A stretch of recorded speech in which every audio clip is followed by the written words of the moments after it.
Today we are making braised zucchini pasta. This is a really great easy dish. It's fantastic for using up a glut of zucchini or courgettes, and I learned it from a nonna, the nonna of a chef that I worked with when I was a teenager in an Italian restaurant. And she would make this braised zucchini dish, and she would actually smear it onto sort of garlicky toast, like a crostini kind of topping. I saw it on a pasta in a restaurant years and years later, and I was sort of reminded of that dish. So this is kind of a almost like an amalgamation of the two things, and it's a really easy dish. All we're going to do is hack up some zucchinis and peel a few cloves of garlic, and then we're going to roast this or braise it in the steam oven. You could use a regular oven, or you could even do it on the cooktop if you put it onto a nice low heat.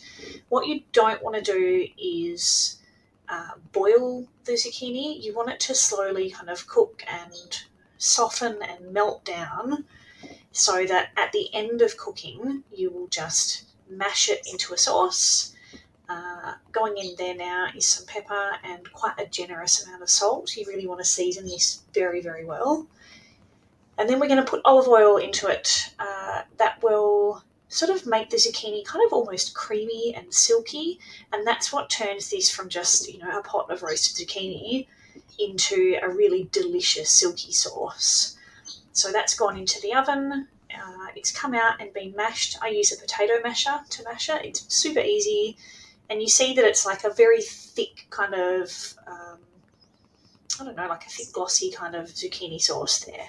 So that gets stirred through hot pasta with Parmesan cheese, and that is pretty much it. It's a really simple dish, easy, good weeknight staple, and like I said, fantastic for using up that gut of summer zucchinis from your garden or from the greengrocer. Pop a little bit of basil on top and away you go. Thanks for watching.